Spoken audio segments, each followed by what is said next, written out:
We logically get that following through on healthy habits like eating better, exercising more consistently, journaling, meditating, breathing exercises, being more creative, doing these things more often and more regularly, more consistently would benefit our lives. So, why is it so freaking hard to follow through? Maybe you've tried so many times to start a healthy habit that the idea of trying again feels daunting.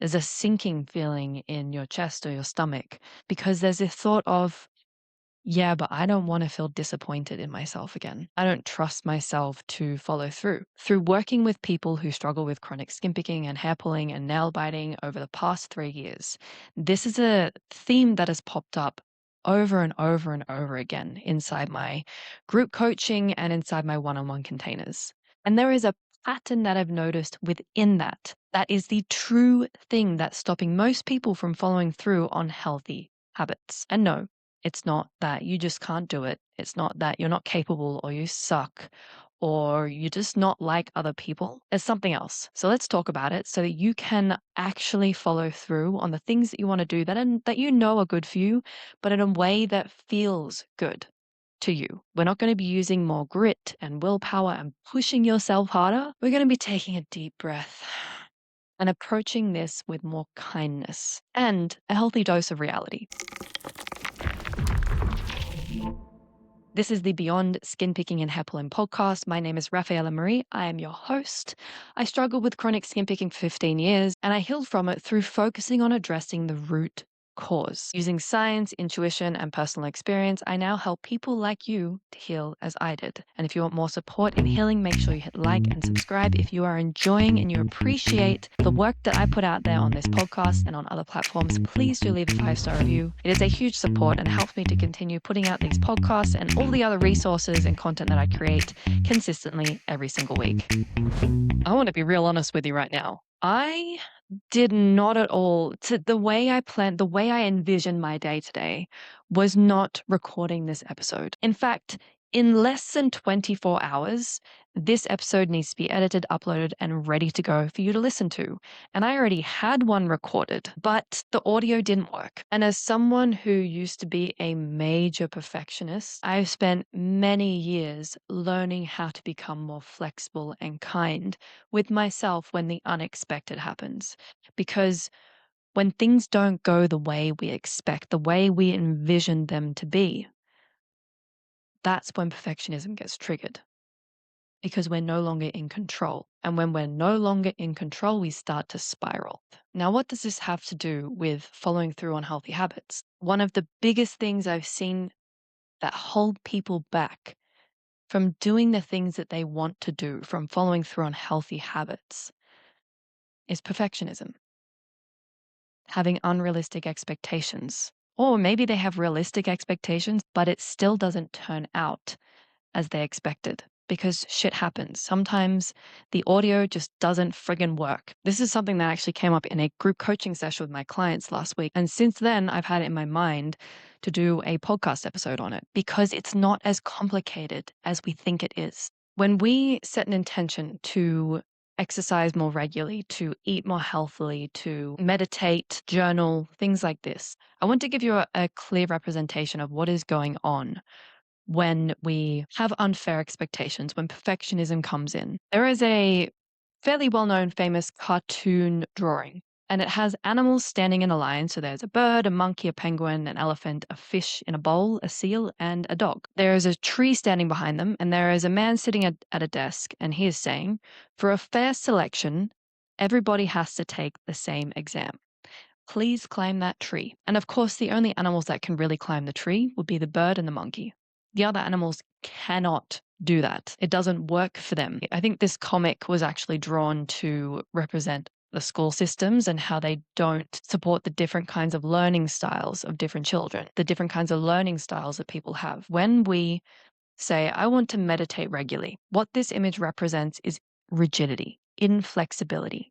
There is an expectation and it is unrealistic for most people. And while meditation is not an unrealistic expectation, but how we're going about it may be. If I tell myself I'm going to meditate every day, for 15 minutes. And then I have a mental image or I have an expectation that I'll be able to sit still and I will really allow myself to become present. And then that might work for the first day or two, but then I sit down on the third day and I realize, oh man, like I'm not really here. I keep going off my head. I'm not really present. It wasn't what I expected. And then maybe I don't end up doing it a couple of days of the week. This imperfection starts to seep in. And instead of seeing that as information, instead of accepting the imperfection and saying this is a part of the process. It's okay if sometimes I can't sit still or I can't keep my mind in the present moment.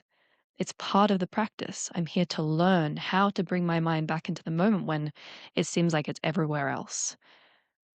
Instead of telling ourselves, hey, it's okay if I missed a few days this week. I'm really proud of myself that I meditated a few times this week. Instead, when we notice the imperfection, perfectionism comes in, which tells us you're not good enough. That's essentially what perfectionism is telling us.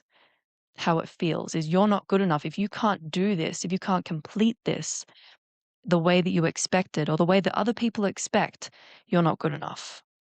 Perfectionism is a self-destructive and addictive belief system that fuels this primary thought. If I look perfect, live perfectly, and do everything perfectly, I can avoid or minimize the painful feelings of shame, judgment, and blame. When we notice imperfection in our output of a healthy habit, we judge ourselves, we criticize ourselves, we blame ourselves. And when we feel criticized, judged, or blamed, when we feel like we're not good enough, then we're going to stop doing the thing. When it comes to following through with healthy habits, we want to start to shift out of that perfectionism, to become more flexible with ourselves, more kind, more creative as well in how we approach that healthy habit.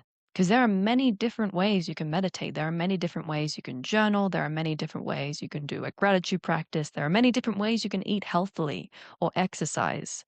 There's so many ways you can approach this. There isn't just this one single way. So in a nutshell, the reason why you struggle to follow through with healthy habits is because of perfectionism and rigidity and unrealistic expectations. Here's how we can change that so that healthy habits become something that feel easier to do without you having to do more or try harder. And that isn't to say that we're going to remove all resistance from engaging in healthy habits. There will always be some level of resistance, but this is reducing the resistance in ourselves that says, you're not good enough, you can't do this, you're failing. Now, the first thing I want to share with you is changing how you view healthy habits.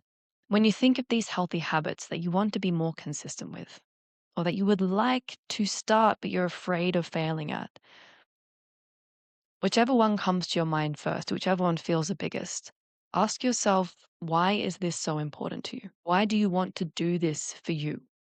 What if doing this thing looks different for me than for other people? How could I get creative? How could I do this? How could I make this easier for me to do? Where are my expectations possibly too high or unrealistic? And then I think this is really the sticking point, is all these healthy habits. They are things that you want to do for yourself.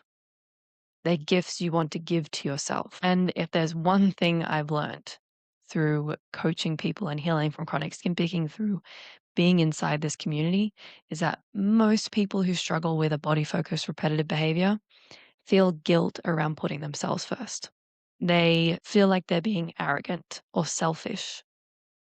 If they were to say no to someone else, if they were to set boundaries and to really create the space that they need to follow through with these habits. And then perfectionism comes in and says, if you can't do this perfectly, then what's the point? How can you defend yourself if someone questions or is irritated or frustrated by you doing this thing, you taking the time to do this thing? If you aren't doing it perfectly, then you don't have an excuse to make the time. So we give up and go back to giving all our time to everyone else. So when you're finding it hard to follow through in healthy habits, is it because you've fallen into rigidity? So you're trying to push yourself to achieve an outcome that maybe doesn't work for you. An example is we started doing daily gratitude in my private support group for the month of January. And I have a template that has questions for gratitude in the mornings and in the evenings. Now, some people felt like they were failing because they weren't filling out that template. Some of them instead did the gratitude, but they did it in their heads in the morning. Another person was on holiday with their partner. And so they would ask their partner in the evenings, what are 3 things you liked about today, that we enjoyed about today? Now, there are many people in the group who felt like they were failing because they weren't answering all the questions, or even some of the questions they weren't sure of how to answer, when in fact, all of them were successful in the daily gratitude because they found a way to do it that works for them. And for everyone, that might not look like answering all the questions inside the template. But if you feel like doing something like daily gratitude, if it feels far too overwhelming and too much, instead of forcing yourself to do that, or giving up on the idea completely, start with just thinking about it on your commute to work, when you're having a shower.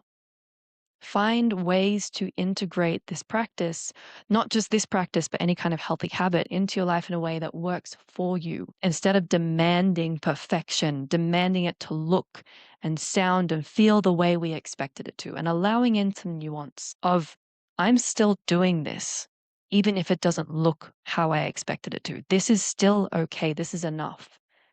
I am enough. And if following through on healthy habits is something you really struggle with, then get some support. Get some support from a therapist or a coach. If you feel like you're connecting with me, you can click on the link in the show notes and send me an email. I am here for you to help you in moving forward and living the life that you want to live and feeling the way that you want to feel about yourself, and healing from chronic skin picking, hair pulling, and nail biting. As well, what can help us with this are positive affirmations that are truly tailored to us. And I will be re-recording that episode and uploading it next week. So if you want to learn how to create affirmations that actually work, make sure you listen to that one. But in the meantime, practice that flexibility. Get curious about, if this isn't working, if this isn't shaping out how I thought it to be, I wonder if that's okay. I wonder if this is enough right now. It can change, but what if this is enough right now? What could I maybe do differently to make this more enjoyable, to make this easier? Take the concept of the healthy habit that you want and adapt it to you. That is how you will start to follow through. Truly, when we learn to let go of perfectionism, to be more flexible and forgiving and kind to ourselves, to get more curious about what's going on instead of judging and blaming and shaming ourselves, life gets so much better. We put way less pressure on ourselves, and the less pressure we put on ourselves, the less we're going to feel like we need to engage in things like chronic skin picking and hair pulling and nail biting, because those behaviors are what give us a break from the constant pressure of trying to be perfect in all these little areas of our lives. I hope you enjoyed this spontaneous episode, and I'm looking forward to seeing you next week for the next episode of Beyond Skin Picking and Hair Pulling.